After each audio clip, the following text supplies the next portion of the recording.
Kamusta po mga katambay? Si Kamanong po muli sa Tambayang Makabayan.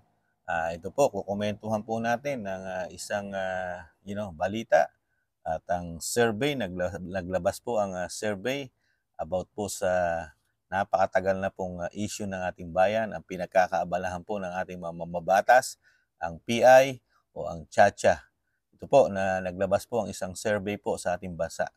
Pakinggan po natin ang isa po nating kasamahang vlogger na nag-upload po nito. Ito pong lumabas na balita. At bago po yon, nagpapasalamat po siyempre si Kamanong sa nakaagusto po ng ating napakaliit na channel sa YouTube at TikTok, ang Tambayang Makabayan. Maraming salamat po.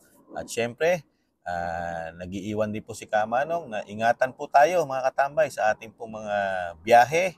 At alam naman po natin na ngayon po ay season at napakarami po natin mga kababayan. Tayo po pupunta po sa ating po mga probinsya at napaka-traffic, di po ba?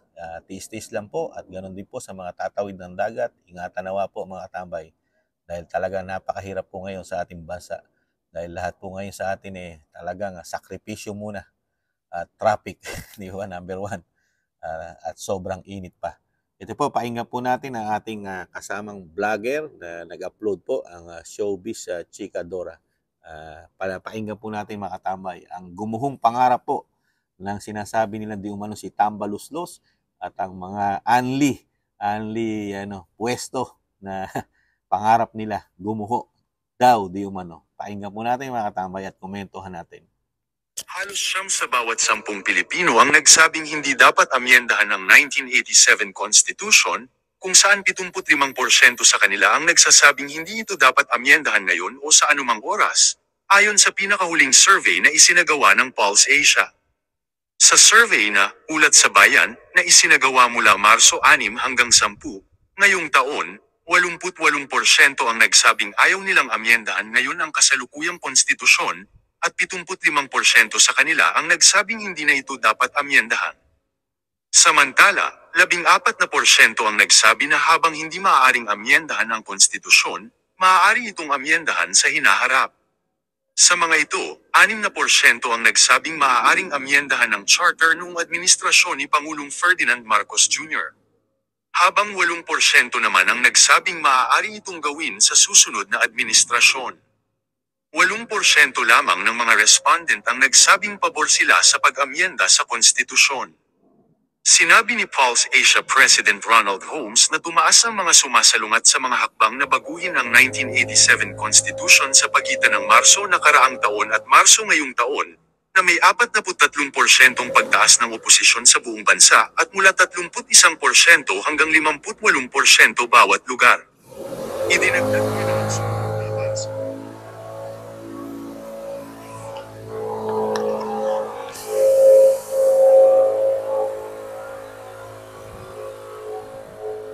Yan po mga katambay, medyo umingay lang po.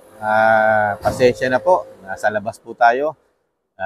Yun nga po, ayon po sa Pulse Survey Asia, talaga pong dumami po ang sumasalungat po sa mga ambisyon at plano ng Kamara na balangkasin ang ating saligang batas, yung Chacha o PI. Kaya po medyo nasayang dahil mismong tao na po ang nagsasabi na hindi nila gustong balangkasin po sa ngayon ang saliging batas ng 1987 Constitution po natin, di po ba? At kung sinasabi naman po ng ating mga magagaling na mambabatas na tutulong sila at makakatulong sa ating bansa, wala naman pong problema mga katambay kung ang provision lang po ng negosyo ang kanilang babaguhin sa ating bansa. Wala naman po problema si Kamanong doon kung ang provision lang po ng pamumuhunan ng mga dayuhan sa ating bansa. Pero kung maliban doon at meron pa silang idadagdag, di po ba mga katambay, yun na po ang malaking magiging problema po ng ating bansa dahil mismong mga matatalino natin mga expert na nagsasabi na meron pong plano di umano ang Kamara, lalo daw ang Tambaluslos, na pahabain ang kanilang mga termino na tinatawag na unli posisyon, wala nang katapusan dahil nag-ubos ang nakapanghihinayang lang mga katambay, di ba? Yung nag-ubos po tayo ng pera, pondo ng bayan, ang inuubos po. Di ba? Napakalaking pera po ang pinondo po dyan, di umano, di ba? Na nangalap po ng mga pirma yan. Ilang daang milyon po ang ginastos po ng pera ng bayan at yung mga advertise sa malalaking telebisyon natin na daan-daang milyon din po ang inilabas na pondo dyan. Di ba? At yung napakalalaking pera na hindi maipaliwanag na extraordinary para dyan, di umano. Di ba? Na masasayang lang na sa panahon ngayon. Totoo po eh. Totoo po, sa panahon ngayon, hindi pa kailangan yan dahil napakaraming problema ang Pilipinas, lalo sa kahirapan at sa trabaho na dapat gawin ng gobyerno. Mag-produce muna. Yung mga pera na naubos sana dyan, ginawa na lang negosyo ng ating bayan, ng ating gobyerno, na meron tayong mga local businesses na manggagaling sa ating gobyerno at may suporta sana ng gobyerno. Mismong gobyerno magpapatakbo ng mga negosyo na maibibigay sana sa bawat probinsya ng ating bansa, di ba? Para naman hindi tayo bigay ng ayuda sa ating mga kababayan, di ba? Trabaho dapat ang ating proyekto, mga mambabatas, hindi yata nila naisip po yun. Ang naisip lang nila, walang kahirap-hirap na hindi na sila mag-iisip. Magbigay na lang na ayuda, napakaraming ayuda, di ba? Nakakalungkot lang po. Paano po kung wag naman sana may mga kalamidad sa ating bansa, niwawaldas na natin ang pera, di ba? Baka wala tayong mabunot, di ba? Ano mangyayari sa atin? Mangungutang na naman, di ba? Puro baon na lang sa utang, di ba? Yung mga bilyon-bilyon na hindi natin malaman kung totoo ba yun o totoong naibibigay, di ba? Dahil naglalabas ng kilalaking pera.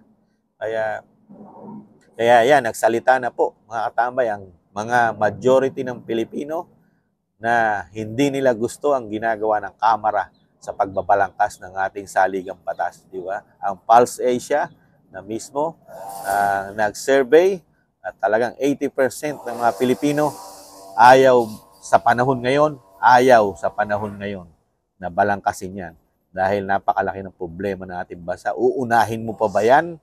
Di ba? Na halos napalaking bilang ng Pilipino ang kumakalaman tiyan dahil wala kang maibigay na trabaho, inaasa mo sa foreign, tapos yung foreign, mag-iisip yan dahil may nakaamba pa na problema sa South China Sea, sa China, sa West Philippine Sea, na parang wag naman sana magkaagyera pa sa ating bansa. Sino papasok sa ating mga dayuhan para magnegosyo sa ating bansa? Kung ako man ang dayuhan, hindi ako papasok sa Pilipinas. Sasayangin ko lang ang aking pera na masyadong matapang ang gobyerno ng Pilipinas ngayon na gusto rin makipag-away sa kabila ng nanghihikayat at pumupunta sa mga bansa na mayayaman para magnegosyo at mamuhunan sa ating bansa.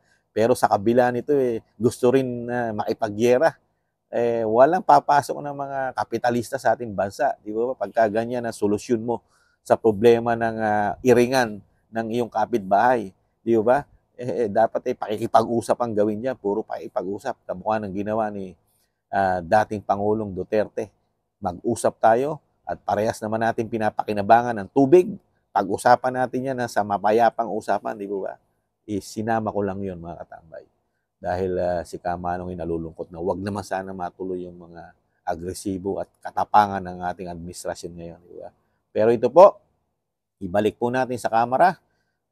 Sa tingin ni Kamanong, talagang dapat lang na hindi mangyari ang tiyatsa sa panahon natin ngayon. Sa mga darating na panahon, pag naging stable na ang ating bansa at nakakain na ng 3 beses ang mga Pilipino sa kanilang hapagkainan, saka tayo mag-isip na marami ng trabaho na naibigay ang ating gobyerno.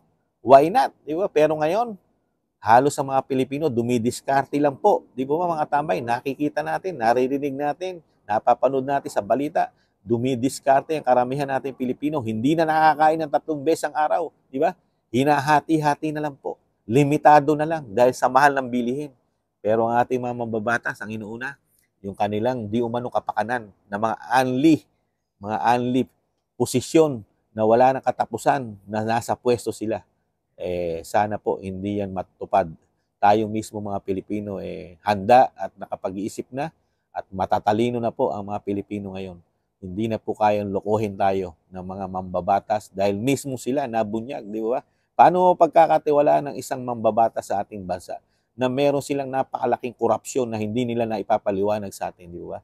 Ang natuklasan ni SAS, Rogando Sasot, na hindi nila sinasagot at ang natuklasan din po ng SMNI na nagkakaproblema ngayon na talagang ginigipit nila di umano SMNI at pati ang Kibuloy, di ba? Na patong-patong ang kaso dahil pumutok at lumabas sa istasyon ni Kibuloy ang mga problema nilang hindi maipaliwanag na nagtatanong din ang mga angkor na may nakulong pa.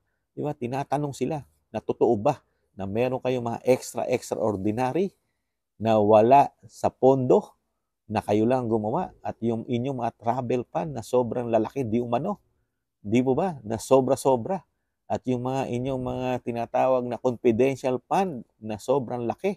At ng isa pang natuklasan na hindi kayo pwedeng i-audit ng COA.